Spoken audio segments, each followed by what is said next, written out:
Hi, my name is Lena Ryum and I'm the EACS Guidelines Coordinator. I'm excited to provide you with a short overview of the EACS Guidelines aims and organization and the latest 2020 minor revisions.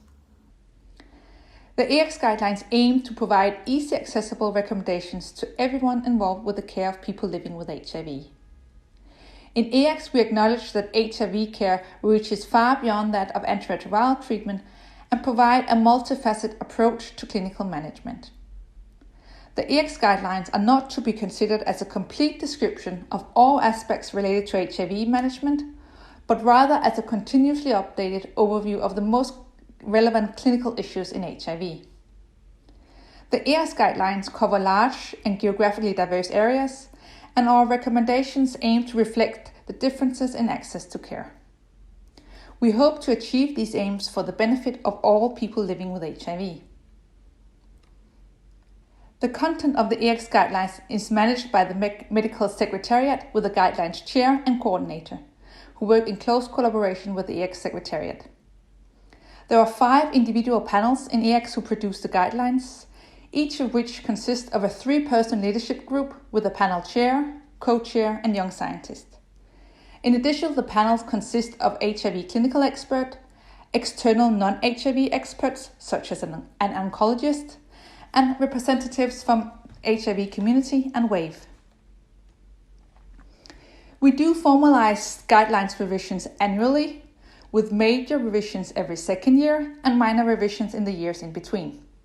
We can also do an interim update in case of emergence of new essential data or corrections. The individual panels and the guidelines leadership hold regular meetings to discuss new data, the guidelines content and organization. The recommendations in EACS are based on evidence wherever possible and on expert opinion where there is no current evidence. The guidelines are translated into 7 different languages.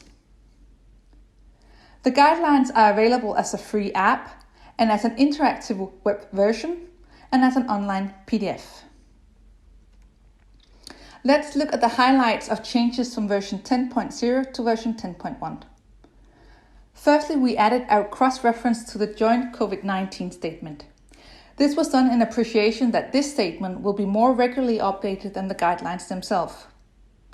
There's also a new organization of the initial antiretroviral treatment recommendations with recommended regimens, alternative regimens, and other combinations. The recommended regimens include unboosted integrase inhibitors plus 2 NRTIs or 3TT with dolutegravir. Boosted darunavir and dolutegravir is now a possible dual therapy switch option.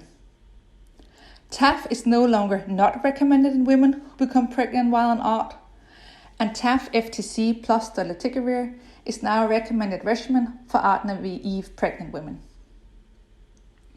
We updated all drug-drug interaction tables in consistency with the HIV drug interaction website produced by the University of Liverpool, and we included ibalizumab in all the tables of the guidelines. In people wishing to conceive, we advise to consider PrEP for the partner if HIV is not fully suppressed. Further, we updated the gonorrhea treatment guidelines with 1 dose of 1 gram ceftriaxone IM. We added new consideration for the management of weight-related complications, and we updated the tables on hepatitis C treatment and drug-drug interactions. We also modified resistant testing guidance before retreatment with DAAs. Cidofovir is no longer recommended as part of secondary prophylaxis or maintenance therapy for CMV retinitis. Rifabutin is now considered for primary prophylaxis for non-tuberculous mycobacteria and moxifloxacin for the treatment of MAC. We really hope you'll enjoy the revised EACS Guidelines versions 10.1. And please acknowledge that these guidelines would not have been possible without the tremendous contribution from everyone involved. Thank you.